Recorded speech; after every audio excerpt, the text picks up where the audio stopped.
Continuing strikes to cripple the UK. Over 100,000 workers prepare to walk off the job as the government tries to pass controversial anti-strike legislation. An agreement seems to be slipping further away, so how will it end? I'm Andrea Sankey, and today's newsmaker is the UK's industrial action.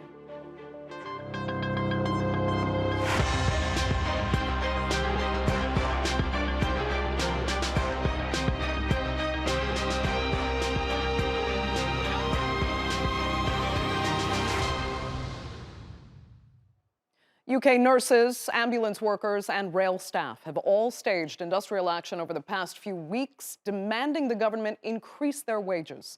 In the face of massive hikes in the cost of living, teachers will also vote later this week whether or not to join that strike. Many of the UK's most essential workers are struggling to make ends meet as pay rises fail to keep pace with 40-year high double-digit inflation.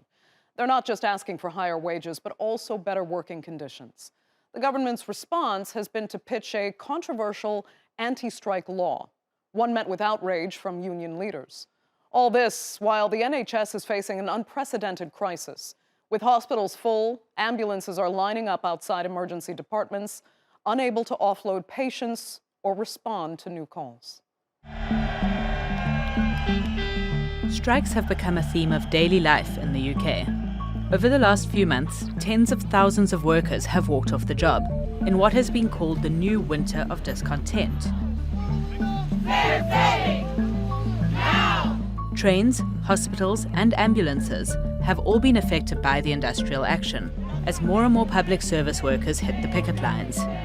They're calling for better working conditions and pay raises. At the moment, the conditions that we're working in, they're not viable for the public. We haven't got enough resources, we haven't got enough staff, we can't retain staff because the pay is not good enough.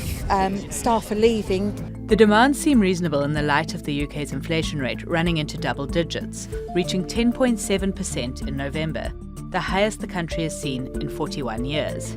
My members are striking today for fair pay. At the end of the day, they've had a 20% pay cut over the last 10 years, and they can no longer afford to keep going with that. Again, this year they're being offered between 4% and £1,400 total. That is again it's nearly a 10% pay cut when you look at inflation of 14%. Crisis talks between ministers and unions have so far failed to resolve industrial disputes. The unions blame the government for failing to make a reasonable offer.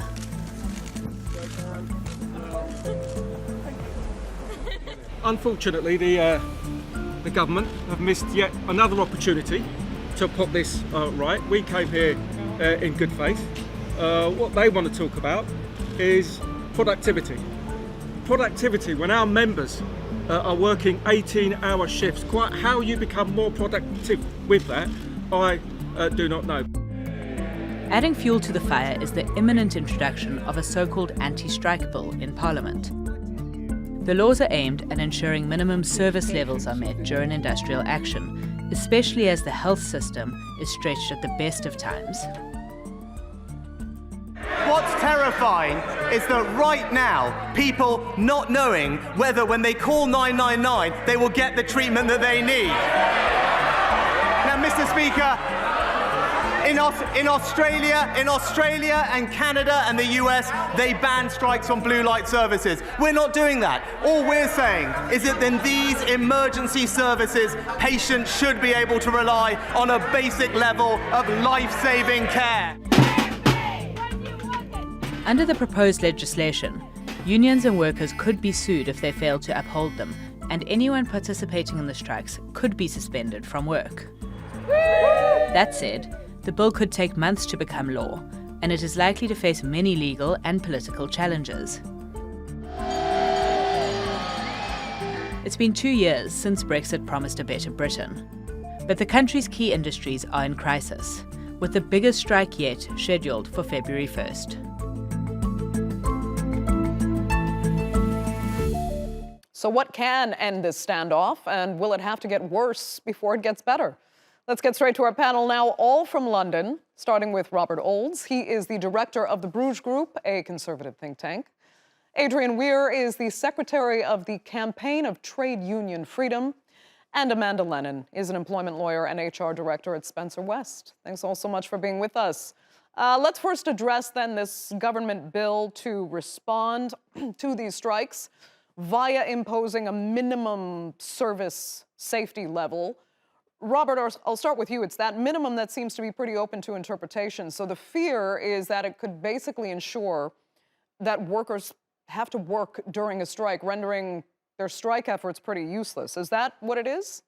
Well, not all workers, but there would be an expectation on some to maintain a level of service for the public, particularly in terms of transport. Now, just like many other countries around the world, Britain is in some quite serious economic difficulties. It's not helping that there's strikes, particularly at this time of year when people need to be getting into work. They're encouraging people to return to work after, of course, many have been working from home or indeed furloughed for quite some time. We're now beyond that. We need to get people back into the office, which is still somewhat of a struggle in some cases, particularly for the over 50s who haven't really returned to work in many instances. So we need to get people back to work. We need transport to do so. People need to be able to live their lives. And this is very important. So having these strikes at this time, particularly those who are in industries where pensions will be largely protected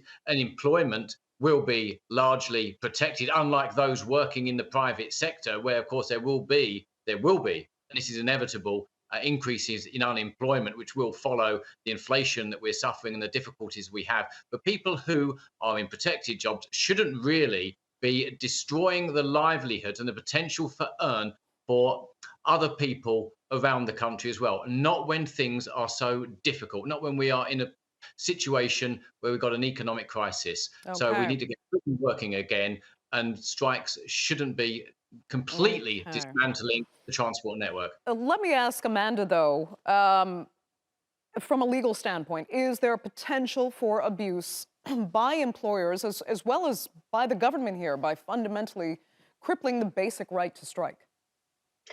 So if you read the text of the bill, and I've had the opportunity to do so, there currently, as it's drafted, it applies to a number of sectors in traditional public services. One sector is transport. At the moment, the bill doesn't limit that to essential services in transport. So you could have, for example, private sector ground handlers at Heathrow Airport, those employers using this bill in order to prevent strikes. I don't think that's what's been intended. So the point for me is it's going to be crucial what the regulations say, how minimum service levels are defined, and all of the other nuances in the bill and the questions that need to be answered. Because at an essential level, this, in one sense, could be very undemocratic if a union and its employees have followed the rules. There are very strict rules on being able to go on strike in the first place. If you followed those rules and you've done a ballot and it's all correct, you've dated your notice correctly, etc., for the employer to be able to say pretty much at the last minute, because not a lot of notice is envisaged, that a certain number of people are not allowed to go on strike, that does undermine the fundamental right to strike.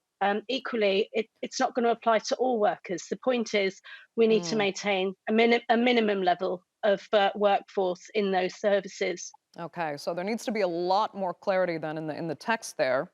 But Adrian, I can see you agree very much with what Amanda was saying.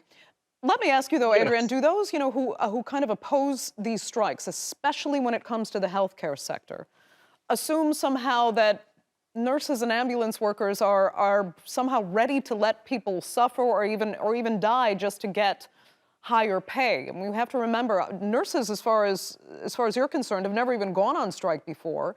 That's and correct. They never would have went into this field in the first place if they were truly after money. Yeah.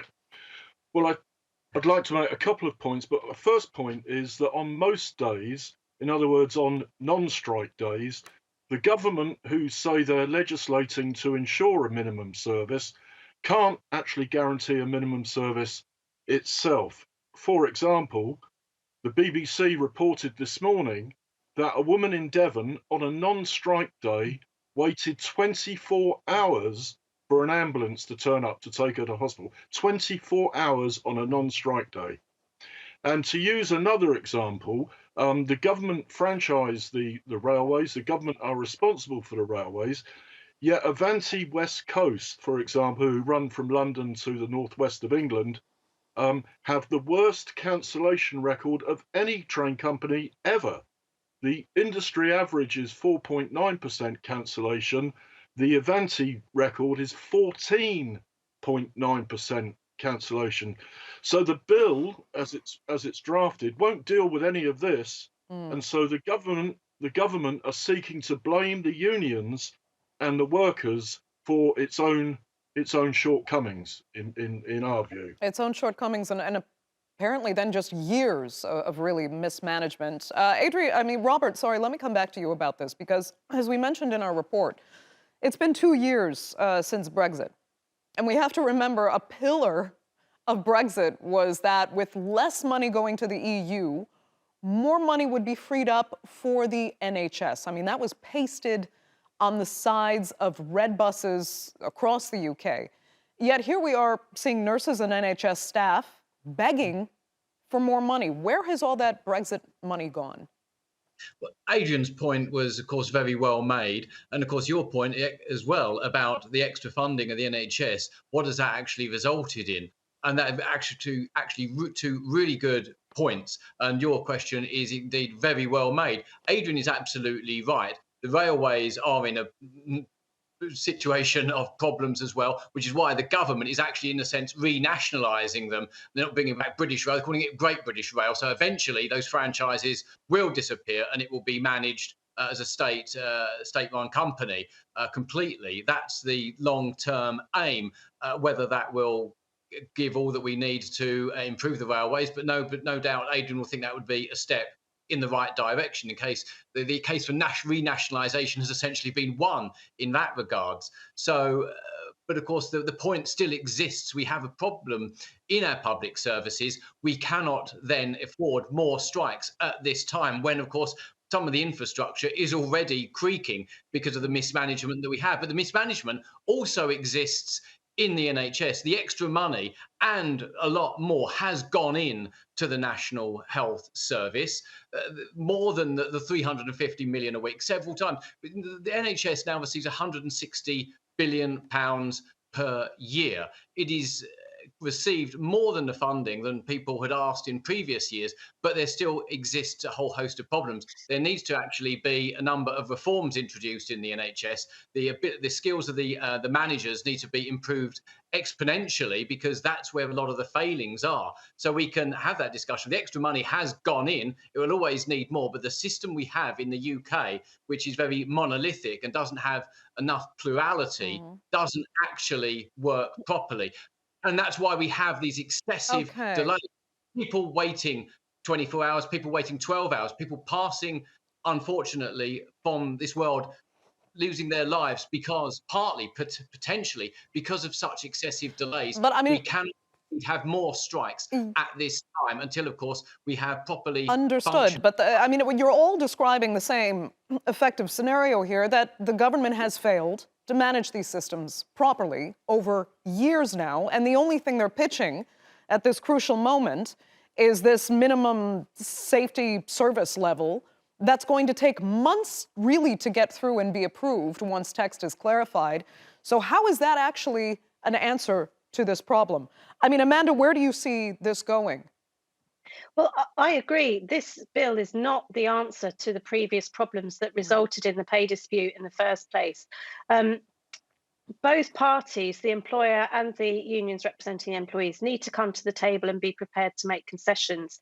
The minimum strike levels of service bill really needs to be used as an absolute last resort. There ought to be more scope for discussion first. And as is often the case with pay negotiations, employers will try to bring in other items in their terms and conditions that they want to change in return for a certain percentage pay rise. I think in the first time in my career, this particular period is not the time to try and do that. For me, and I negotiate with trade unions on behalf of employers frequently, what I'm seeing is there is a huge gulf between what the unions are asking for and what the employers are asking for. But that can be narrowed if they look more holistically and strategically at the things that they need to change over a period of time, rather than trying to get them all in at once in return for a certain percentage. But the Because we government are is in a very offering backdated pay rises. all right, can I just finish? We are in this Things very are being unusual made. situation. Hold on, Amanda, finish. Robert, I'll come to you right away. Amanda, go ahead. We are in a very unusual situation with COVID, people trying to get back to work, as you say, Robert, but also we need to balance the interests of the employees and the employers. And this bill is not going to do that. Okay, Adrian, I'll come right to you. But first of all, Robert, well, I missed what you were saying. Yes, sorry for my interruption. The government is offering backdated pay rises. The postal workers will get backdated pay rises. So will train drivers, as well as those in the NHS, if they were to accept these changes. So accept the pay resolution. So there are offers on the table. Compromises are being met. There's only so much when we have a government which has national debt at 100% of GDP. That's in the high inflation. Giving out more pay rises at this time would actually, no doubt, although people feel that they're worth it, and indeed, no doubt, are desired and are needed in many cases, particularly, say, for instance, the case of those in the NHS, ambulance drivers and nurses. But now, unfortunately, is not the time. So there is a resolution on the table. There is redress to these problems. Might not be everything they're asking for, but there is some compromise. The unions in these cases on strike need to compromise in this case and meet the government, and then we can have a conversation when the country, hopefully next year, with lower oil prices, lower gas prices, will be able to come moving again, with the economy will be back to work. But of course, we must need to remember that these measures are not out of the ordinary. Setting minimum standards is done successfully in other countries, such as France and Spain. They have similar systems. No country in Europe has found itself more crippled by strikes over the course of the years than France, even with those laws.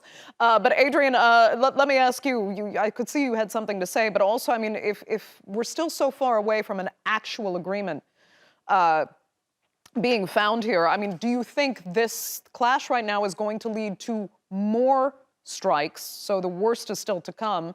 And what will we see February 1st? No, I wouldn't like to predict how union members are going to react to their employers and any pay offers, but I would like to firstly respond to a point that Robert made, and then secondly try to get the discussion back onto the proposed legislation. Firstly, though, the dispute in the post office is not just about pay. It's about Royal Mail's intention to turn the company into something like Uber, where postal workers will be on just casual contracts, and a majority of these workers will no longer have permanent contracts with the Royal Mail. It's just turn Royal Mail into a gig economy sort of company. To try and get us back on the bill, I think there's two issues with the bill that fundamentally need to be answered. Firstly, there's a misunderstanding by the government, whether it's willful or not, that unions are not like the armed services. They cannot compel their members to go to work if they prefer not to go to work, even if there is a minimum service law passed. Yet the unions will be liable to be sued in the courts if their members decide to decline to go to work. So I make that point that unions can't compel their members to do anything, but they'll be made liable for their members' action. Okay. And also, this bill introduces an idea of coercion, really, and that's a big step in the UK to coerce people to go to work. And the coercion comes in because if people who are designated to go to work decline, then the employer can dismiss them with no compensation, even if they voted yes in a legitimate ballot. So there's some real fundamental, Understood. you could say, human rights issues that need to be addressed. I mean, Adrian, though, I had asked, what you saw as far as more strikes are concerned. I mean, we've even heard talk about a potential general strike taking place. Would you rule that out? I think I would, yes. Okay. I don't think Union Confederation, the Trade Union Congress, is in any way considering organising a general strike. Okay, that's good to hear. So at least the UK economy won't be, shut down, and that there's a path at least going forward for this to be resolved more civilly. But Robert, I want to ask you, I mean, if we look back, can we ask if this has actually been decades in the making? Because there are those who argue that it goes back to prioritizing in the UK a financial sector over an industrial sector, making Britain what they call a poor, rich country, where real wages have been dropping over 15 years, living standards have fallen below other European counterparts. Has this been decades of a downward path? Well, Britain in some ways excels at high-end engineering. There has been a process of deindustrialization. It happened in some areas when old heavy industries left and shut down. That was really a process that began in the 1960s, continued throughout the 1970s and into the early 1980s. Largely, one can argue that significant factor of that was aggressive trade unionism, and of course strikes in support of other organizations, teachers going on to strike in support of coal miners, for instance. Those days are long gone, and Britain's industrial relations are indeed quite good. And in some cases, unions have become very tame, and particularly in public services, sometimes they can, in a sense, be an arm of management. And I am actually also, amongst other things, a trade union representative and represent workers who have been let down by some trade unions who are not defending workers' rights to freedom of speech, or those who want to exercise their right not to have a clinical intervention such as a vaccination or wear a mask, or indeed have their biometric data, facial recognition, accessed by employers. Okay. In many cases, I found many other trade unions have failed to defend workers' rights in those instances, and are just, in some senses, apart from when, of course, they're going on strike for more pay or indeed to protect their working practices and terms and conditions, in many cases, some trade unions are essentially a form of management and a part of the establishment in many ways still, even though the Conservative government. Can I just intervene? If Robert is right when he says the unions have been tamed, what is the point of this bill then? The fact remains that apart from these areas, when of course there's a strike against a Conservative government managing the health service, which may indeed not be a coincidence, although of course the cost of living crisis that Britain's been going through.